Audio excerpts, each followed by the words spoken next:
Halo teman-teman pecinta cerita Swallowed Star. Sebelum mulai, ayo klik subscribe dulu. Kalau enggak, nanti Luofeng sedih dan Babata mogok bicara. Jangan lupa juga nyalain lonceng notifikasi, biar nggak ketinggalan update cerita seru berikutnya. Dan kasih like ya, karena menerjemahkan cerita biar gampang dipahami itu lebih susah daripada bikin Babata nurut. Oke, udah siap? Yuk, kita lanjut ke petualangan Luofeng. Bab 783, menguji pedangnya. Jika aku membuat kemajuan dengan keterampilan pedangku, akan terlalu sederhana untuk hanya pergi membunuh 3 yang abadi iblis. Tidak akan ada tantangan, tentu saja aku tidak akan bisa sepenuhnya menguji keterampilan pedangku. Mata Luofeng berbinar. Meskipun hadiah dari 1200 tahun belajarnya di kota kekacauan purba sangat besar, namun pemahaman hukum hanyalah teori. Teori sangat penting, penggunaan juga sama pentingnya. Dan teknik yang digunakan untuk menyerang dan bertahan, seperti 4 manual absolut Silo Duo paling cocok untuk dirinya sendiri. Karena Luofeng juga berlatih di jalur Dewa Binatang, keempat manual ini sangat cocok untuknya. Oleh karena itu, ia telah mencapai tingkat penggunaan persenjataan Dewa Binatang yang sangat tinggi. Namun, tubuh bumi dan binatang bertanduk emasnya paling kuat dalam pertarungan jarak dekat. Tubuh buminya, karena zirah prajurit, secara alami paling kuat saat menggunakan keterampilan pedang. Namun manual Silo Duo tidak memiliki teknik seperti itu. Adapun pertarungan jarak dekat binatang bertanduk emasnya, tidak ada tekniknya yang dibuat dengan konsep jalur Dewa Binatang juga. Oleh karena itu Luofeng harus menciptakan sendiri. Dulu 7 pedang ilusi yang kupelajari sudah lama mencapai tingkat pencipta, namun 7 pedang itu sendiri secara teoretis tidak memiliki batas. Mereka hanyalah 7 teknik pipa Belanda, pensif, penguburan, mimpi buruk, penyesalan, ujung dunia. Ketujuh teknik ini memiliki 7 jalur berbeda, namun bisa dipelajari lebih lanjut. Dari banyak pertempuranku 100 tahun ini, pengalaman yang kudapat dari membunuh ras lain, pengalaman praktis telah memungkinkanku untuk terus-menerus memasukkan kehadiran Dewa Binatang ke dalam 7 pedang ini, membuatnya lebih kuat. Selama 100 tahun, aku akhirnya membuat beberapa kemajuan dengan 7 teknik ini. 7 teknik pedang absolut yang baru jauh lebih kuat, meskipun masih belum sekuat ciptaan Silo Duo. Teknik pedang baru Luofeng sangat kuat. Namun dibandingkan dengan manual absolut Silo Duo, Luofeng hanya berani menyebutnya kemajuan kecil. Tentu saja, kemajuan kecil ini hanya dibandingkan dengan Silo Duo. Siapa dia? Ia adalah makhluk terhebat dalam sejarah seluruh ras tanduk emas, kekuatan absolut sejati dalam alam semesta. Tumbuhan pemakan bintang. Luofeng tersenyum dan mengangkat tangannya. Tumbuhan abadi itu dengan cepat menyusut dari semua gua fragmen menjadi tumbuhan kecil yang masuk ke bahunya. Ayo keluar untuk menguji pedangku. Mata Luofeng berkinat saat ia terbang keluar. Ia mengambil kapal cakram hitam dan terbang dengan kecepatan sub cahaya di atas pulau kabut. Luofeng ada tim yang dekat dengan pegunungan itu, ada 4 yang abadi, terlalu lemah. Ia berdiri di ruang kendali dan menatap pulau kabut yang luas. Kabut menyelimuti seluruh area, ia hampir tidak bisa melihat pegunungan bersama dengan patung-patung yang rusak karena miliaran tahun pertempuran. Setelah beberapa saat, Luofeng ada tim yang terdiri dari 6 yang abadi 920 juta kilometer jauhnya. Hanya 6 masih belum cukup, sebaiknya mendapatkan yang abadi tingkat pejabat. Bertarung dengan 1. Luofeng mengegalengkan kepala. Sudah 100 tahun sejak aku datang ke Pulau Kabut, namun aku belum pernah bertemu yang abadi tingkat pejabat. Suara Babata bergema di ruang kendali.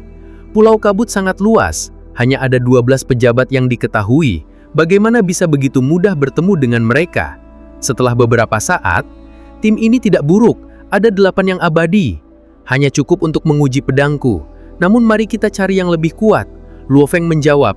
Babata, lanjutkan pencarian.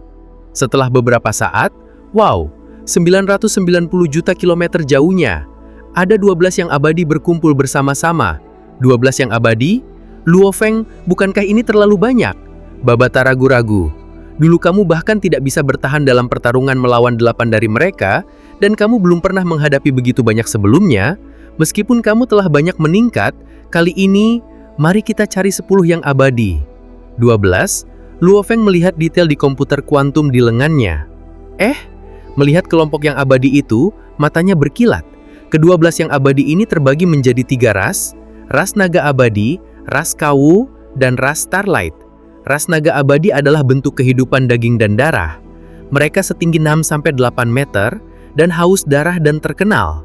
Kepalanya agak serupa aligator, dan memiliki 4 anggota tubuh dan tanduk bersisik bersama dengan cangkang hitam di punggungnya. Ras kawu, ini adalah bentuk kehidupan batu, yang tingginya 15-20 meter. Sekilas ia terlihat seperti terbuat dari paduan logam sepenuhnya, dan memiliki berbagai macam penampilan.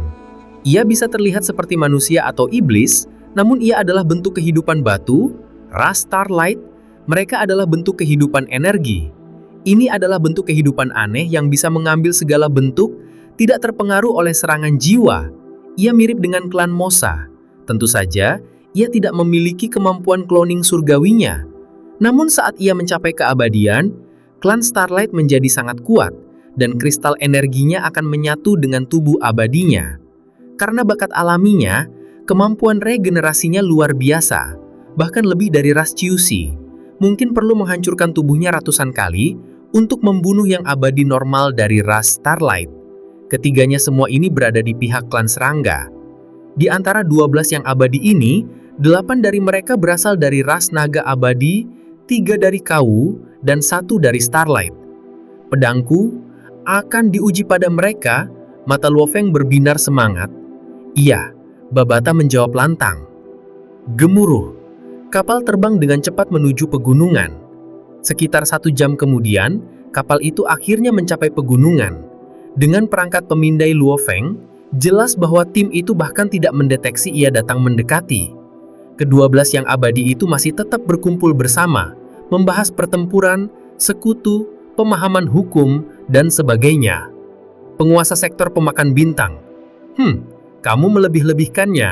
Ia hanya memiliki kekuatan seperti itu karena bentuk kehidupan tumbuhan abadi itu. Tanpa itu, berapa banyak yang abadi yang bisa dibunuhnya? Dibandingkan dengan 12 pejabat, ia jauh dari mereka. Longso, seorang yang abadi ras naga abadi berkata dengan serius di sampingnya, kita semua tahu kekuatan sejatinya jauh lebih rendah daripada para pejabat. Namun yang abadi tingkat pejabat pun biasanya akan sangat sulit membunuh yang abadi sendiri.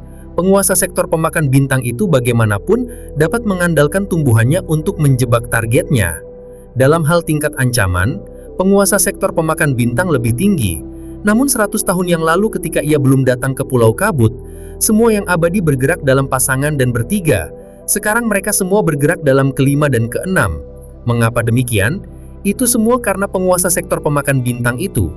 Tidakkah kamu mengakuinya? Longso mendengkur esa mantap. Keberuntungannya saja bagus. Jika ia bertemu dengan yang abadi tingkat pejabat sejati, melawan tubuh abadi dan serangan kuat, ia pasti akan mati. Tiba-tiba, gemuruh. Sisiman gunung instantan meledak dengan bebatuan tak terhingga, yang hampir seperti seluruh langit runtuh menimpa mereka. Bebatuan membanjiri istana, membuat ke-12 yang abadi itu marah. Mereka semua melepaskan domain hukum mereka yang kuat, baik itu api, petir atau hal lain, untuk menyingkirkan semua batu, membakarnya atau membekukannya. Setelah debu mereda, sosok muncul. Ia tertutup zirah prajurit dari ujung kepala hingga ujung kaki, dan memegang perisai bermata 6 dengan bilah di punggungnya. Papai, ia berjalan perlahan sebelum berjalan maju, dan sepatu botnya menghancurkan puing-puing di bawahnya. Sudah muncul saat ia mendekati, mereka membahas dengan dingin ke-12 yang abadi yang kuat itu, dan ke-12 dari mereka semua melihat wajahnya dengan jelas. Penguasa sektor pemakan bintang, penguasa sektor pemakan bintang, ke-12 yang abadi itu semua merasa tekanan, karena reputasinya terkenal telah menyebar ke seluruh Pulau Kabut. Yang abadi mana yang tidak tahu tentang penguasa sektor pemakan bintang? Penguasa sektor pemakan bintang, salah satu ke-12 itu dengan tampilnya yang tercantik dengan rambut panjang berwarna-warni seperti bintang, dan kulit seperti kristal, seorang wanita setinggi 6 meter dari ras Starlight, menatap Luo Feng. Kami tidak ingin menjadi musuhmu, namun dengan kami ber-12 digabungkan, kami juga tidak takut padamu. Tolong pergi. Kami ingin Anda pergi, salah satu yang abadi ras naga abadi berkata dengan suara parau. Luo Feng menginjak puing-puing, melihat istana yang berantakan, pandangannya menyapu ke-12 mereka saat ia tersenyum. Lelucon macam apa ini? Bukankah prajurit dari camp yang berbeda akan bertarung saat mereka bertemu? namun kalian malah memintaku pergi. Haha, aku di sini untuk membunuh kalian semua. Jika kalian takut, larilah sekarang. Bangsat, manusia tercela. Apakah 12 yang abadi akan takut padamu? Bunuh, bunuh. Ke-12 yang abadi itu semua marah. Dalam sekejap, 6 anggota ras naga abadi secara bersamaan melepaskan energi abadi mereka untuk menggunakan serangan jiwa. Weng, 6 serangan jiwa instan melewati zirah prajurit. Bahan istimewanya telah menyebarkan lebih dari 99% serangan. Dan sisanya mengenai inti di dalamnya. Mutiara di dalam memiliki dewa binatang kecil yang tidur mengelilinginya. Gemuruh. Serangan jiwa itu langsung mengenai dewa binatang. Haul, dewa binatang membuka matanya dan meraung. Riak-riak ini sepenuhnya menyebarkan serangan. Ini adalah salah satu dari 4 manual Absolute Silo Duo, pertahanan jiwa, Haul, dewa binatang.